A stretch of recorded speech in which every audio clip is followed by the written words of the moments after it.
Queridos seguidores, qué gusto volverles a saludar en un episodio más de su programa Trading Academy de Sinergia TV. El día de hoy queremos hablarles, o empezar a hablarles más bien, de una serie de programas que, para poder entender lo que es el mercado cripto. Porque este es un mercado bien complejo. Así es que vamos a hacer una serie de varios programas para irlo enseñando poco a poco, con peras y manzanas. Y para ello, para empezar, tenemos que entender, por ejemplo, para empezar Bitcoin, tenemos que entender lo que es la blockchain. Y para entender la blockchain, que es la tecnología a través de la cual se corren las criptomonedas y todo el mercado cripto, es muy necesario entender la historia del dinero desde la época de las cavernas y su evolución. Pero además es muy interesante. El día de hoy vamos a empezar a hablar de ello. Y es así que, como tenemos aquí en la presentación, la evolución del dinero, ¿no? Desde las cavernas a blockchain, presentado por John Traders y Sinergia TV en Trading Academy. Y aquí les traigo una línea del tiempo. ¿Cómo es el origen del dinero? Desde la época de la prehistoria, cuando vivíamos en cavernas. Era fácil, de algún modo, poder tener un registro de lo que le debíamos al vecino, porque nosotros siempre hemos necesitado del otro, porque probablemente el vecino tiene algo que yo necesito y yo puedo ofrecerle algo a cambio que él no tiene. Es así que créditos y débitos en aquel tiempo se podían registrar fácilmente. El registro de la deuda era sencillo porque podías saber que tú le debías una carga de leña al vecino y el vecino a cambio te debe unos pedazos de carne. Luego fueron creciendo las tribus, las personas fuimos multiplicándonos y creciendo y empezamos ya no solo a vivir en cavernas aisladas, sino que empezamos a vivir en pequeñas comunidades y ya era necesario empezar a tener consenso entre las diferentes comunidades y regiones, porque una región podía tener lo que la otra tiene y tú podías tener lo que la región vecina necesitaba, ¿no? Pero para ello, para poder comerciar de manera natural, necesitábamos tener consenso, y aquí entra uno de los primeros conceptos clave, el consenso, de que algo tenía valor, de que algo que podíamos era posible intercambiarlo y que tuviera valor. Hay que tener en consideración varios conceptos que vamos a necesitar para entender lo que es la blockchain y las criptomonedas. Ya hablamos del primero, que son los registros contables, que en un inicio era un registro mental, que se puede equiparar con un libro contable mental en aquellos tiempos. Pero después, con el paso del tiempo, cuando empezábamos a comerciar más entre las diferentes regiones, esos registros ya tenían que quedar escritos en algún lado, entonces podían estar escritos en piedra, incluso, y ya después con la aparición del papel en las pieles, donde también se llevaban registros. Fue evolucionando la manera en la que se fueron registrando las cosas. La deuda se iba registrando de diferente forma, ¿de acuerdo? Y el otro concepto, que es el consenso tiene mucho que ver con que entre las personas de las diferentes regiones, de las diferentes tribus, de las diferentes aldeas, tenían que ponerse de acuerdo en con qué iban a intercambiar, cuál iba a ser esa manera de poder intercambiar lo que necesitaran una de la otra. Y es entonces que en la edad de bronce aparece lo que es el dinero mercancía, como bienes con valor intrínseco. Y fíjense bien, el dinero mercancía, ¿qué es? Pues el dinero mercancía es aquello con lo que ya habíamos consensuado que tenía valor y que podíamos intercambiar, pero tenía que tener 5 características principales para que pudiera ser aceptado. Una, que fuera transportable, que lo pudiéramos llevar a todos lados. Otra, que tuviera valor por consenso de las personas y que puede ser intercambiable de una cosa por otra de igual valor, que pudiera ser divisible, es decir, que lo pudiéramos llevar fácilmente a todos lados. Es así que empezaron a aparecer diferentes maneras. En la antigua Roma, por ejemplo, se comerciaba con sal. Los aztecas comerciábamos con granos de cacao y maíz, es bien conocido. Por ejemplo, en África se comerciaba con conchas y en China se comerciaba con granos, metales, marfil, piedras preciosas, por ejemplo. ¿De acuerdo? Sin embargo, había un problema. El problema era que algunas mercancías no duraban suficiente o se descomponían, como por ejemplo los granos. No todos los granos duran o pueden ser conservados y ser efectivos. Entonces, empezó a haber ese problema y Sabemos en la historia que una de las maneras con las que se empezó a comerciar fue con un metal precioso que es el oro, ¿de acuerdo? Y durante miles de años, con oro se empezó a comerciar. Y así ha venido siendo. Sin embargo, había otro problema también ahora con la forma de comerciar con el oro. O sea, hay que ir viendo cómo a la hora de que va evolucionando la manera en la que comerciamos, siempre sale otro problema, surge un problema. Con el oro el problema era que es pesado, que no se puede dividir ni fraccionar en pequeñas partes, es fácil de robar, es fácil de falsificar y es difícil de almacenar. Entonces, para ese problema, con el paso del tiempo, por el año más o menos 600 antes de Cristo, empezaron a aparecer las monedas acuñadas en China y en Turquía, en Lidia, precisamente. Entonces ya era más fácil transportar con qué comerciar y algunas monedas tenían el valor de que estaban hechas de metales como el oro, la plata, el bronce, el níquel, etcétera. Y posteriormente, en el siglo XV, cuando empezamos a comerciar ya de manera internacional, en Florencia, en el siglo XV, había una familia muy prestigiosa, unos comerciantes muy prestigiosos, que después se convirtieron en banqueros muy famosos, que eran la familia Medici.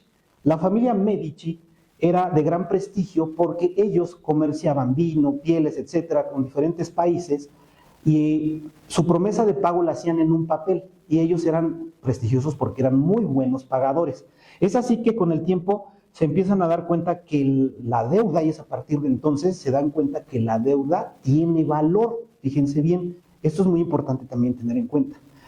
Como la deuda tiene valor, ahora se empieza a comerciar con ese papel de promesa de pago que después es liquidado. Entonces podían comerciar ya con el papel moneda, y así empezó. Después los bancos empezaron a emitir papel y recibir oro. Ahí empezó el patrón oro también, en donde cuando ya empezaron a aparecer los bancos en el siglo XV, y de hecho los Medici fueron un banco también, recibían oro y a cambio le entregaban al propietario del oro un papel con el mismo valor de la cantidad de oro que tenían depositado. Entonces ya podían empezar a comerciar con esos papeles, que es el papel moneda y el billete fiduciario como ahora lo conocemos.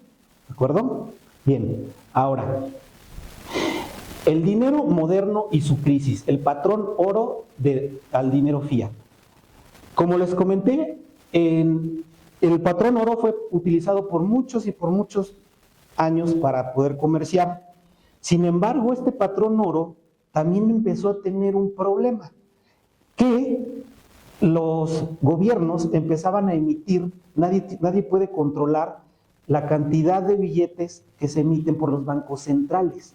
Entonces, de repente empezó a haber más billetes en circulación que oro en las arcas de los bancos. Y para poder resolver ese problema, ahora el presidente Richard Nixon, el 15 de agosto de 1971, rompe ese patrón por decreto. Y por decreto dice que a partir de ese momento pueden retirar todo su oro, y el dinero, el billete impreso por el Banco Central de cada país, tiene valor solo porque el gobierno lo respalda. Entonces pasamos, fíjense bien, de confiar en algo a confiar en alguien en algo que era el oro, a confiar en alguien que es el gobierno. Y a partir de entonces, así hemos venido comerciando. Sin embargo, sigue habiendo un problema, porque los bancos centrales siguen imprimiendo a diestra y siniestra, y lo que es abundante pierde valor, ¿están de acuerdo? Entonces, veamos aquí una gráfica que nos puede ilustrar cómo ha perdido valor el dólar desde 1913, que se creó la Fed, o la Reserva Federal de Estados Unidos.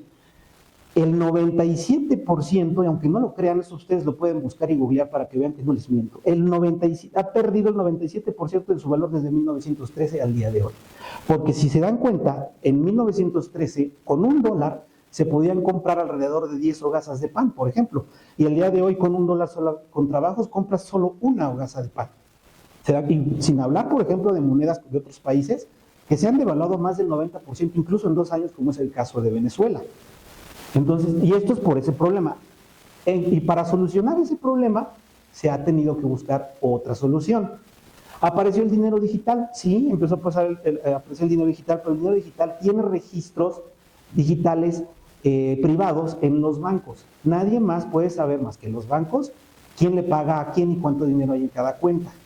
Entonces los bancos también pueden manipular esas cifras y de hecho los bancos pueden crear dinero de la nada. Eso lo hablaremos probablemente en otro capítulo, cómo los bancos con la deuda generan dinero mágico, dinero de la nada, porque pueden prestar mucho más de lo que tienen en sus reservas. Y ese dinero es un dinero que no existe. Entonces, tenemos los conceptos claves de los que ya hemos hablado, los registros, el gran libro contable, ¿no? El consenso de que todos estamos de acuerdo en que algo tiene valor por algo. Esto fue evolucionando con el tiempo hasta llegar a que el dinero tiene valor solo porque los gobiernos lo respaldan. Por eso se llama dinero fiduciario. Se me estaba pasando darles este dato. Porque por decreto, es el latín fiat, es dinero fiat, dinero fiduciario. Y por eso desde entonces es que ese dinero fiduciario es la moneda de curso legal de cada país.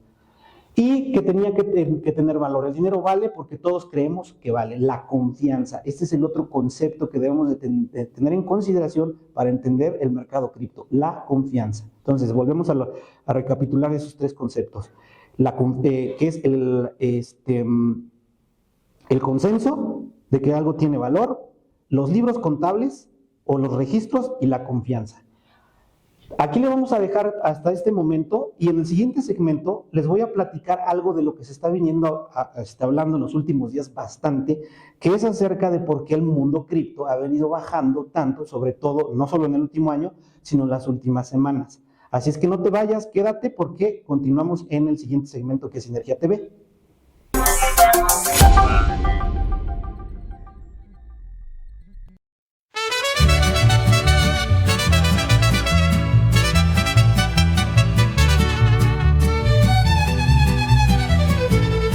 Santa Mónica, ven a disfrutar, tradición que te va a encantar. Santa Mónica, sabor que conquista el paladar y te acompaña en cada ocasión. Entre familia, amigos y un buen rato, todo sabe mucho mejor. Santa Mónica, ven y prueba más, tradición que te va a encantar.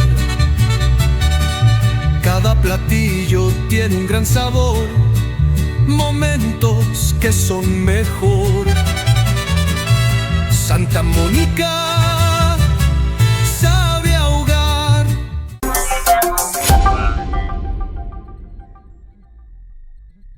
Gracias que no te fuiste y te lo dije que no te fueras porque esto te va a interesar. Si te gusta el mundo cripto o te llama la atención, seguramente habrás visto muchas noticias de algún modo pues fatalistas y te podrás a pensar, ¿vale la pena todavía invertir en cripto? Mucha gente dice, Bitcoin se va a hundir, Bitcoin se va a ir a cero. Todo eso es puro especulación, pero no es realmente análisis. Aquí te lo vamos a comentar. Ya te empezamos a hablar un poquito apenas de la historia del dinero para que entiendas este mundo cripto. Poco a poco con los siguientes episodios te vas a dar cuenta realmente el valor que tiene Bitcoin y que Bitcoin no va a desaparecer nunca. Y ya te vamos a enterar por qué. Sin embargo, estamos viendo la noticia últimamente de que Bitcoin se va a 60,000 y ya se fue a $60,000 de su último máximo histórico en 2025 de $125,000. O sea, ha perdido el 50% de su valor. Pero ojo, no es la primera vez que esto sucede. Y hay ciertas cosas o noticias que dicen, es que los analistas bien acertadamente dicen, y no podemos no mencionar la salida a bolsa de SpaceX. ¿Qué tiene que ver? Y tú dirás, Moy, ¿cómo tiene que ver eso? Pues tiene mucho que ver. En clase, en Young Trader, siempre les decimos a nuestros alumnos que el dinero no desaparece, el dinero siempre está en el mercado, simplemente es como la energía, que la energía no se crea ni se destruye, sino se transforma. Entonces eso quiere decir que el dinero pasa de un mercado a otro. Entonces, desde que se supo la salida a bolsa, la posible salida a bolsa en 2026 de OpenAI y de Anthropic, se empezó a generar mucha expectativa al respecto. Y luego con la noticia de SpaceX, pues se hizo el boom. las personas, los inversionistas empiezan a tener dinero disponible en efectivo o dinero fiat para poder entrar en ese mercado de la inteligencia artificial, que es el boom que ahorita está, pues ahora sí que revolucionando esta etapa de nuestra vida, como humanidad, ¿no? La inteligencia artificial. A veces les pregunto a mis alumnos, ¿se han imaginado alguna vez que íbamos a vivir una revolución tan impresionante como esta? ¿Alguna vez se lo imaginaron? Yo no. Sin embargo, lo estamos viviendo y lo tenemos que aceptar porque es una realidad. Entonces, ese dinero empezó a salir de este mercado cripto. Sí tuvo mucho que ver, por supuesto, la salida de SpaceX, porque la gente empezaba a vender criptomoneda para tener dólares, para tener moneda fiduciaria de su país y poder entrar. Yo mismo lo hice, bueno, no saqué dinero de cripto, honestamente en mi caso no. Sin embargo, yo también estaba esperando la salida de SpaceX y por supuesto que para, digamos que para fines educativos, es que también compré algo de SpaceX precisamente para poderles contarle a ustedes y a nuestros alumnos cómo me va en la feria, ¿no? Además ya es la tercera vez que entro en una IPO y no me ha ido tan mal, más que una vez cuando entré en la moneda Trump, que ahí sí debía haberme salido mucho más pronto de lo que lo hice. Sin embargo, esas experiencias nos enseñan a poderles enseñar a ustedes qué hacer y qué no hacer. Entonces, ¿qué pasó? Sí salió mucho de ese dinero de cripto para tener dinero suficiente para entrarle a SpaceX con todo. Ya la noticia se dio, se hizo el primer hombre trillonario de la humanidad, que es Elon Musk, el día viernes, que salió al público las acciones de su empresa. Entonces, imagínense si no estamos viviendo una época revolucionaria por completo en la historia de la humanidad. Ahora, también hay un factor muy importante que hizo la salida del dinero de cripto. Los que somos bitcoiners, los que nos gusta el mundo de Bitcoin y entendemos el protocolo, entendemos que hay una persona que es el mayor tenedor de bitcoins en el mundo, que es Michael Saylor. Si no lo conocen, es este señor. Este señor tiene una empresa que se llama Strategy. Y este señor ha venido acumulando durante muchos años Bitcoin en cantidades impresionantes, al grado de que el día de hoy es el mayor poseedor de Bitcoins en el mundo. Tiene un balance aproximado de 845,256 Bitcoins en sus arcas. O sea, casi 1,000,000 de Bitcoins, lo cual representa una fortuna impresionante. Y sigue comprando. Y él siempre dice, nunca vendan, compren Bitcoin, no vendan. Yo no entendía esto hasta que después entendí cuál es el valor de lo que realmente es Bitcoin y por qué lo hace. Después de eso hablaremos en un episodio más adelante de ello. Sin embargo, él dijo, nunca voy a vender. ¿Y qué pasó? Los primeros días de julio, por primera vez en su vida, vende Bitcoin. Entonces los bitcoiners nos ponemos, ¿por qué lo hizo? ¿Qué está pasando aquí? A los alumnos mismos yo siempre les digo, mientras Michael Saylor no venda, yo me quedo tranquilo y no vendo y sigo acumulando. Sin embargo, yo también me preocupé, pero investigué y supe qué pasó. Además, les quiero contar que la empresa Strategy es una empresa de inversiones y acaba de abrir un producto más o menos nuevo, Michael Saylor, que son unas acciones preferentes en la bolsa de valores para precisamente financiarse y comprar más Bitcoin. Fíjense qué casualidad y tú dirás, bueno, muy entonces, ¿por qué vendió Bitcoin? Porque precisamente estas acciones preferentes, y son preferentes porque tienen ciertos privilegios a comparación de las acciones ordinarias. Por ejemplo, uno de ellos es que te paga un dividendo perpetuo siempre que la tengas, de manera indefinida, que al día de hoy es más o menos del 11% anual, lo cual es bastante bueno, más aparte de lo que pueda variar el valor de la acción, pero lo que está haciendo es atrayendo más dólares y más bonos para poder tener liquidez y comprar más Bitcoin. Entonces, para poder pagarles los dividendos a sus poseedores de acciones, de las cuales yo también ya compré, precisamente porque soy bitcoiner, conozco su proyecto y lo apoyo, y ya me pagaron mis dividendos, apenas los primeros, su empresa tiene que tener liquidez. La liquidez en una empresa se compone de dos cosas. Se puede componer de una o de las dos, que es el dinero, la moneda fiduciaria, que en el caso de él son dólares, y bonos. Entonces, para eso necesita sacar de su propia empresa un activo para poder comprar dólares y bonos. ¿Y cómo lo hizo? Pues a través de Bitcoin. Tuvo que comprar para fines fiscales dólares y bonos con Bitcoin. Entonces, vendió 23 Bitcoins. los primeros días de junio, lo que representa 23 bitcoins al día de hoy, a la hora y fecha que estamos grabando este programa, representan 1.528.465 millones de dólares. O sea, no es cualquier cosa.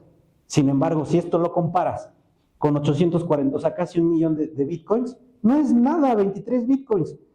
¿Y luego qué crees? A los pocos días después, hace una compra de 1.550 bitcoins. Entonces, no hay nada de qué preocuparse. No, Bitcoin, ¿ustedes creen que si Bitcoin fuera una estafa o que va a desaparecer o se va a diluir, este hombre estaría haciendo esto? Definitivamente no. Ellos saben algo y saben perfectamente lo que están haciendo. Así es que esa fue la otra razón por la cual también el mercado cripto ha venido bajando. Entonces, aquí tenemos, ¿por qué cayó el precio? También hubo otra de las razones que constantemente ocurren, son la liquidación de traders apalancados. Como se puede hacer trader apalancado con criptomoneda, hubo salidas también de los ETFs, para poder tener liquidez las personas sacaron dinero de los ETFs de Bitcoin por 4.4 billones. Hubo liquidaciones de traders apalancados por 1.5 billones. O sea, estamos hablando ya aquí de casi 6 billones de pesos en el mercado cripto. Ajá. Y un muro soporte de 1.2 billones de opciones que también fueron liquidadas. Esto es lo que está haciendo que el precio baje. Sin embargo, esto no ha ocurrido una sola vez, ha ocurrido varias veces en la historia de cripto, desde 2009. Entonces, no hay de qué asustarse. Esto pasa y vuelve a agarrar impulso nuevamente. Estamos, según mis análisis, muy probablemente en una posible, nuevamente, una tendencia alcista para Bitcoin. Hay quien dice que puede caer todavía hasta los 50. No lo sé, yo no lo creo. Para mí, según mis análisis, el piso es 60. Sin embargo, podría estarme equivocando. Cada quien haga su análisis y poco a poco aquí les iremos enseñando cómo hacerlo. Así es que el día de hoy aquí le vamos a dejar para que vayas teniendo un poquito la idea de lo que es el mundo cripto. Y como siempre, te invito a que si no te has suscrito a nuestro canal, por favor lo hagas. Es muy facilito que le des clic aquí en suscribirse o en seguirnos, depende de la plataforma de tu preferencia donde nos estés viendo, porque eso nos apoya muchísimo y nos motiva a que podamos seguir haciendo contenido de mayor valor, pero también los invito a la acción de que escriban en la caja de comentarios, en los comentarios, qué opinión tienen de nuestros programas, de qué quieren que hablemos para conocerlos mejor y, por supuesto, entregarles, ahora sí que contenido que sea de más de tu interés. Comparte este video con alguien que creas que le puede ser de utilidad, que sabes que le gusta este mundo para que empiece a aprender. Y no olvides buscarnos en todas las redes sociales y estamos aquí para ti en Trading Academy y en Young Traders Academia de Educación Financiera. Mi nombre, te lo recuerdo, es Moy Pulido y educador financiero de Young Traders y conductor del programa Trading Academy. Nos vemos a la próxima y mañana no olvides ver Pulso.